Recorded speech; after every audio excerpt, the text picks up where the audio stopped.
Տիկին Վարդանյան, ստիպված եմ հիասթափեցնել ձեզ, իրականում բիզնեսմենների խնդիրները շատ ավելի խորն են, քան այն, ինչ դուք նկարագրեցիք։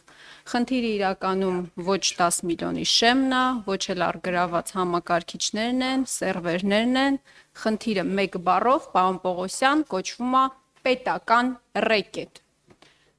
Սխեման հետևյալն է։ Եվ սյուռա, որ դուք խնդիրը գցում եք հարկայինի վրա, հարկայինը գցում է ձեր վրա, որովհետև պետ նախագահի հետ մենք եւս այս քննարկումը ունեցել ենք եւ անմեղ դեմքով ասում եմ մենք ինչ կապ ունենք, քննչականն է մեղավոր։ Հարկայինի աշխատողները շատ կուլտուրական ներխուժում են տնտեսվարողների գործունեության վայր, առաջարկում են X գումարի հարկ վճարել, հակառակ դեպքում սպառնում են ձեզանով կզբաղվեն քննիչները։ Քննիչները տվյալ բիզնեսմենին առաջարկում են X գումարի վճարում անել ինչ-որ հաշվեհամարի, որը հետո հաշվարկ կանեն վերադարձ կամ կարվի կամ չի արվի, հակառակ դեպքում սպառնում են կալանավորել կամ տվյալ անձնավորությանը, կամ այն մարդուն, ում անունով այդ բիզնեսն է, իսկ սովորաբար դրանք, օրինակ, չգիտեմ, ընտանեկան կարգավիճակով պայմանավորված տվյալ անձնավորության կնոջն է պատկանում, տղային է պատկանում, չգիտեմ, եղբորն է պատկանում, հետևյալն է, դա է իրավիճակը իրականում, բայց սրանք չէին իմ հիմնական հարցերը, սա արձագանքման մակարդակով։ Պարոն Պողոսյան, նախ որպես ճշտող հարց, ինձ կարող եք ասել, թե մենք քանի քննիչ ունենք։ Հաջորդ հարցերս վերաբերում են քաղբանտարկյալներին, սկսեմ Սամվել Կարապետյանի գործից։ Հարցը հետևյալն է. երբեք գործը ուղարկելու դատարան,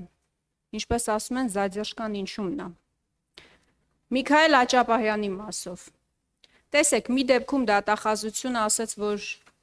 որևէ խնդիր այդտեղ չկա իր հայտարարությունների մասով, հանցակազմ չկա, մի 6 ամիս հետո մտածեց, որոշեց, որ չէ, այդուհանդերձ հանցակազմ կա։ Դուք այս մասով, որպես քննչականի նախագահ, խնդիր տեսաք, թե ամենևին էլ չտեսաք եւ տիկին դատախազի հայտարարությունը գործ հարուցելը ձեզ համար բացարձակ ըստ էության իրավիճակի ճշմարտացի պատկերն էր։ Պարոն Պողոսյան, այս ընթացքում բազմաթիվ գաղտնալսումների, գաղտնի տեսանկարահանումների դեպքերի ականատես ենք եղել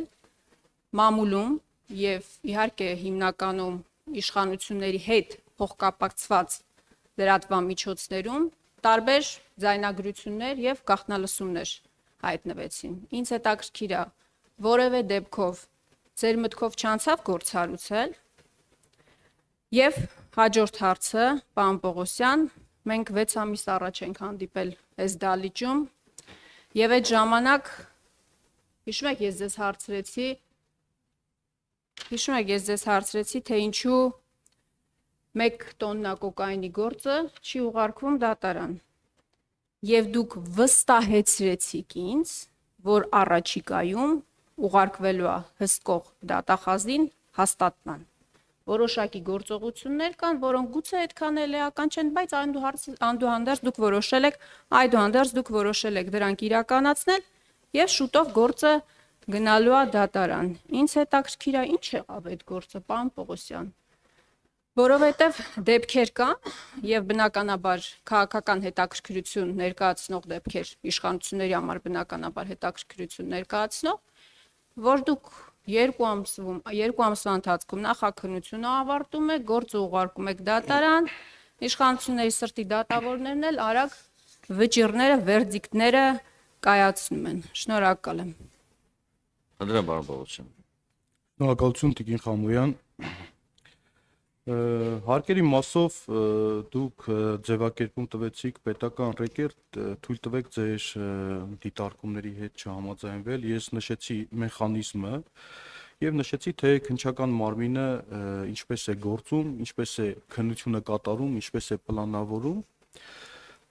Եվ այստեղ ամենևին ինչ-որ այլ գերատեսչության վրա ինչ-որ ձեր ձևակերպումներով ասած գցելու խնդիր չկա։ Մենք նաև նշեմ, որ երբ որ մենք ստանում ենք նախնական հաշվարկ, մինչև ստուգում նշանակելը նաև նախնական հաշվարկը, ըստ էության մենք ինքներս ենք ճշտում, նաև որոշ դեպքերում ստուգում կատարող կամ նախնական հաշվարկը կատարող պետ տեսուչներին հարցաքննում ենք։ Այսինքն նախաքննական մարմինը իր լիազորությունների շրջանակներում ձեռնարկում է անհրաժեշտ բոլոր միջոցառումները, որպեսզի պարզի օբյեկտիվ իրականությունը։ Ես նաև չեմ բացառում դեպքեր, երբ որ ես նշեցի արդեն իմ խոսքում, որ նախնական հաշվարկի արդյունքում հետագայում, երբ որ մենք ստուգում ենք նշանակում, ստուգման արդյունքում նաև ունենում ենք այդ սկզբնական այդ թիվը, որ մատնանշվել է նախնական հաշվարկում, ունենում ենք նաև էական տարբերություններ, բայց ես նաև իմ խոսքում նշեցի, որ մենք 10 միլիոն դրամը հազիվ գերազանցող դեպքերով չենք զբաղվում, թեև օրենսդրորեն մենք պարտավոր ենք վարույթ նախաձեռնել եւ ունենք դեպքեր, երբ որ բազմաթիվ դեպքերում վարույթներ չենք նախաձեռնում, սա է մեխանիզմը։ Ես հասկանում եմ, որ այս դեպքերով, երբ որ կոնկրետ քրեադատավարական միջոցներ է ձեռնարկում, որոնք միջամտում են նաև որպես այդպիսին տնտեսվարողի գործունեությունը, ինքը նաև որոշակի դժգոհություններ կարող է գեներացնել։ Եվ այս առումով նաև քննչական մարմնում անկախ նրանից, թե օրենսդրական նվազագույն շեմը 10 միլիոն դրամն է գերազանցում, մենք նաև հիմնականում վեր ենք հանում այն դեպքերը, երբ որ պարտադիր կարգով մենք մեր ստուգման արդյունքներով պարզում ենք, որ իրականում անձը խուսափել է հարկային պարտավորություններից։ Այս մասով սա, ինչ վերաբերում է Միքայել Աճապահյանի հետ կապված դեպքին, Տիկին Խամոյան, նշեմ, որ դուք նշեցիք, որ դատախազը գործ է հարուցել, բայց քրեական դատավարության օրենսդրությամբ դատախազը գործ քրեական վարույթ նախաձեռնելու լիազորություն չունի։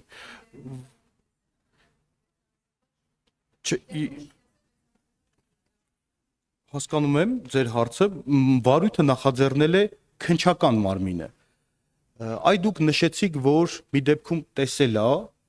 որ մյուս դեպքում չի տեսել։ Նշեմ, որ ընդհանրապես օրենքով հաղորդման ընթացքը լուծելու, երբ որ անձը հանցագործության մասին հաղորդում է տալիս,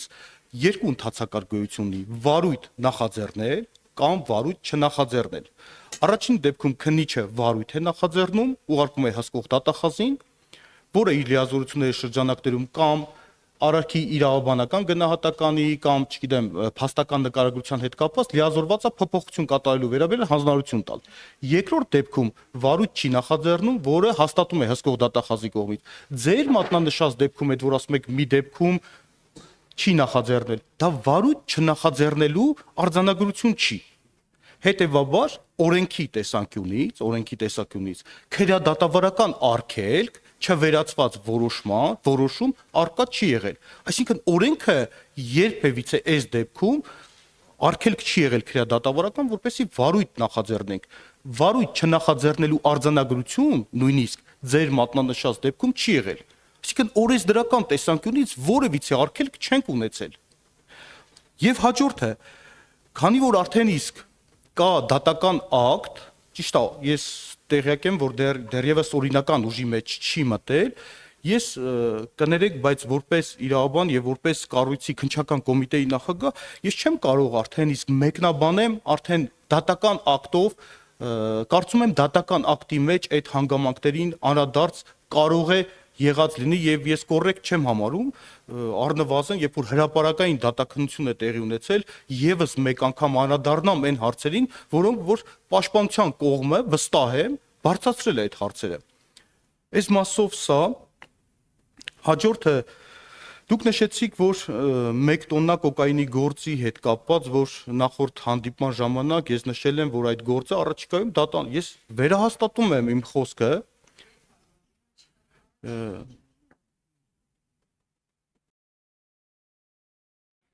Տիկին Խամոյան, ժամկետները գործերի քննության, մեկին նախատեսը քրեական դատավարության օրենսգրքով հստակ է, խնդրեմ պարոն Պուլսյան։ Չեմ խանգարում։ Գիտեք ինչ, որ պահից սկսած, երբ որ ես որպես քննչական կոմիտեի նախագահ ձեզ հստակ օրով, ժամով ասեմ, որ այս պահին գործը դատան է, որ դա լուրջ չի ընկալվի։ Գիտեք, ես նշել եմ առաջիկայում գործը դատան է ուղարկելու։ Ի տարբերություն մյուս հանգամանքների քրեադատավարական օրենսգիրքը սահմանում է ժամկետներ, որը կախված է քրեական հետապնդման առավելագույն ժամկետների հետ, առավելագույն ժամկետների երկարաձգման մեխանիզմներ է նախատեսում է այդ ընթացքում քրեական հետապնդման ժամկետները կասեցնելու ընթացակարգեր, այսինքն վստահ եղեք, որ մենք այդ ժամկետները պահպանել ենք եւ պահպանելու ենք։ Սա մեկ։ Երբ որ ես նշում եմ, որ առաջիկայում նշանակում է քրեադատավարական օրենքով նախատեսված քրեական հետապնդման առավելագույն ժամկետների տիրույթում մենք գործը ավարտելու ենք իմ մատնանշած վախճանով։ Ինչ վերաբերում է, որովհետև ես նաև հագագծեր բացեմ, որովհետև այստեղ նախաքննական գաղտնիք չի, մենք նաև ստացել ենք որոշակի տեղեկություններ այս ընթացքում, որոնք որ եւս մեկ անգամ ապացուցել են կոնկրետ անձի մեղավորությունը, ըստ մեզ ձեռք ենք բերել նաև ապացույցներ, ուղիղ ապացույցներ ընդ որում, բայց նաև քննչական մարմինը ըստ էության նաև իրավական օգնությունների հետ կապված խնդիր կա, որը ըստ էության մեզնից կախված չի այդ իրավական օգնությունների կատարման հանգամանքը, որ պահից սկսած մենք կավարտենք այս ապացուցողական գործողությունները, կսպառենք մեր լիազորությունները, վստահ եմ այս պահին էլ ձեռք բերված ապացույցները բավարար են, որպեսզի իմ մատնանշած վախճանով այդ գործն ավարտի եւ նորից եմ վերահաստատում այդ գործը ունենալու է դատական վախճան։ Այլ ելք պարզապես չկա այդ գործով։ Դուք Տիկին Խամոյան հանգիստ եղեք, այդ գործը գնալու է դատարան։ Դուք նշեցիք նաև գաղտնալսումների հետ կապված, որ գաղտնալսումներ մենք ստացել ենք հաղորդումներ տարբեր դատավարության մասնավոր մասնակիցների կողմից, տարբեր ֆիզիկական անձանց կողմից գաղտնալսումների հետ կապված, երբ որ հաղորդումներ են ներկայացրել, որքան տեղյակ եմ, այդ դեպքերով քննիչը որոշում է կայացրել վարույթ չնախաձեռնելու վերաբերյալ, ես հիմա չեմ կարող այս պահին ասել վարույթ չնախաձեռնելու արձանագրությունը հաստատվել է հսկող դատախազի կողմից թե ոչ, որովհետև հնարավոր է իրավիճակ, երբ որ քննիչը որոշում կայացնի վարույթ չնախաձեռնելու վերաբերյալ, հսկող դատախազը չհաստատի եւ հանձնարարի, որպեսի վարույթ նախաձեռնվի։ Հիմա ես կոնկրետ այդ դեպքերով չեմ ուզում ընդհանրական ասեմ, բայց նաեւ նշեմ, որ նաեւ նախկինում ենք ունեցել բազմաթիվ այդպիսի դեպքեր, երբ որ անձինք ըստ էության նաեւ հաղորդում են ներկայացրել, որ ենթադրաբար խախտվել է իրենց հեռախոսային նամակագրության գաղտնիության իրավունքը, վարույթ չենք նախաձեռնել եւ դատական կարգով բողոքարկել են եւ որքան տեղյակ եմ նաեւ դատարանը ըստ էության արդյունք չեն գրանցել, ես մոնիտորինգ չեմ իրականացրել այդ դեպքերով, բայց նշեմ, որ նաեւ Տիկին Խամոյան ընդհանրապես քրեադատավարական օրենսդրության մեջ քննիչը ինքնուրույն է եւ այս առումով քննիչը ինքնուրույն է որոշում կայացնում օրենքով եւ իրավական ակտերով իրեն վերապահված լիազորությունների շրջանակներում եւ պատասխանատու է իր կատարած որոշումների համար, հետեւաբար այս առումով քննիչն է որոշում կայացնում վարույթ նախաձեռնել թե չնախաձեռնել։ Այսքանը հարցը կկրկնեք, ինչ հարց։ Տիկին Խամոյան, չգիտեմ այդ հարցին ինչ պատասխանեմ։ Մենք քննություն ենք անում, նախաքննություն ենք իրականացնում։ Այդտեղ նախաքննություն է իրականացվում, գործը գիտեք, որ ինքը հավանաբար տեղյակ եք, որ ինքը հսկայածավալ քրեական վարույթ է։ Հսկայածավալ քրեական վարույթ է, այնտեղ մենք գործ ունենք փողերի լվացման հետ, այդ հանցակազմի հետ գործ ունենք, այնտեղ գործ ունենք խարդախությունների հետ, հարկերը չվճարելուց խուսափելու հետ, այսինքն քրեական վարույթը իր ծավալով աննախադեպ է եւ քրեական վարույթով բազմաթիվ քննչական եւ այլ վարույթային գործողություններ են կատարում, որ պահին ավարտենք այդ գործողությունները, վստահաբար կորոշվի նաեւ քրեական վարույթի ելքը։ Այսքանը կարող եմ պատասխանել։ Ես նշեմ, որ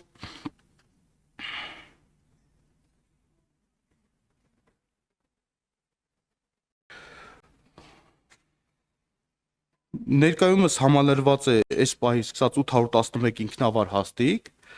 թափուր է 203-ը։ Կարող եմ նշել նաև, թե որքան կին ծառայողների թվաքանակը 158-ն են։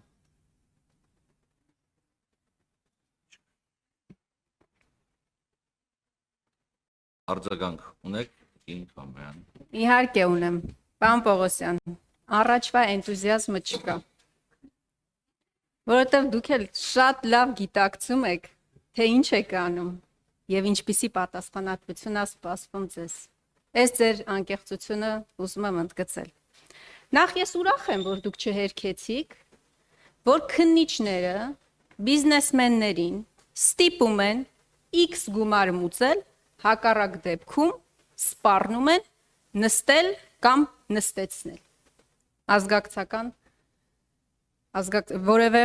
ազգակցի։ Այս մասով ես խնդրում եմ այս արձանագրումը անենք։ Ես պատահական չհարցրեցի, թե մենք քանի քննիչ ունենք, պարոն Պողոսյան։ Մենք ունենք 810 քննիչ փաստորեն։ Սամվել Կարապետյանի գործով եւ պատահական չհարցրեցի, թե հունիսի 17-ից գործը ինչի չեք ուղարկում դատարան, որովհետեւ 811 քննիչներից 52-ին դուք ներգրավվել եք Սամվել Կարապետյանի գործի մեջ։ 52 քննիչ եք ներգրավել եւ գործը չեք կարողանում ուղարկել դատարան։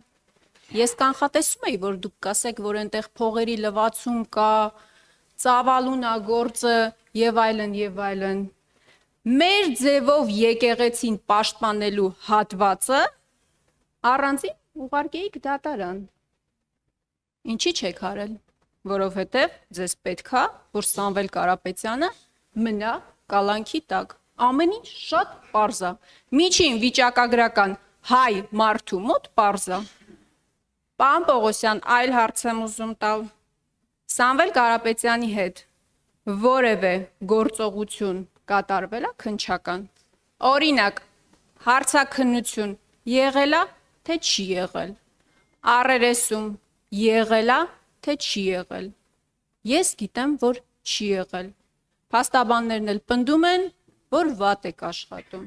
շատ վատ եք աշխատում, բայց ես համաձայն չեմ այդ գնահատականի հետ։ Դուք վատ չեք աշխատում։ Դուք ձեր արժև խնդիր եք դրել Սամվել Կարապետյանին պահել կալանքի տակ եւ հրաշալի կատարում եք ձեր առաջադրանքը։ Միքայել Աճապահյանի մասով, պարոն Պողոսյան, դուք ասում եք, որ առաջին ատյանի դատարանի որոշումը չեք ցանկանում մեկնաբանել, բայց կարակ չէ մեկնաբանեիք։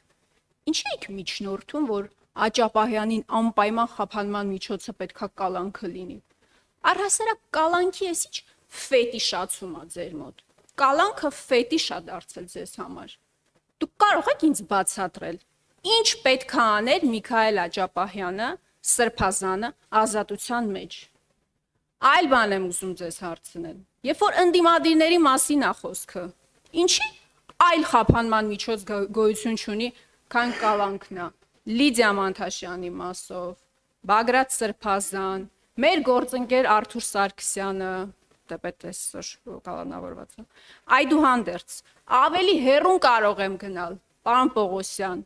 Օրինակ, ՔՊԱ-կան падգամավորի Զոքանչը ինչ է արել, որ դուք իրան կալանավորել եք Վարդան Ղուկասյանին, ի պաշտպանություն Վարդան Ղուկասյանի ակցիային մասնակցելու համար։ Այն անչափահասը, որին դուք կալանքի միջնորդություն եք տվել Գյումրիում հայտնի իրադարձությունների ժամանակ, ինձ կարաք բացատրեք, ինչ է արել կամ ինչ կարա անի, որ դուք միջնորդել եք, որ խափանման միջոցը ընտրվի կալանքը։ Պարոն Պողոսյան, դուք ասում եք, երբ որ ձեզ ձեռ է տալիս, դուք ասում եք, դե ծավալուն է, չենք կարա ուղարկենք անմիջապես դատարան, նույն կոկայինի գործին հեսա կանդրադառնամ 2 տարի է անցել։ Երբ որ ձեզ պետք է, դուք 2 ամսվա ընթացքում նախաքննությունը ավարտում եք, գործը ուղարկում եք դատարան, դատավորն էլ արագ վերդիկտը կայացնում է, առաջին ատյանի գոնե։ Երբ որ ձեզ պետք է, օրինակ, փաստաբան Կոչուբաևի գործը, ինձ կարող եք ասել,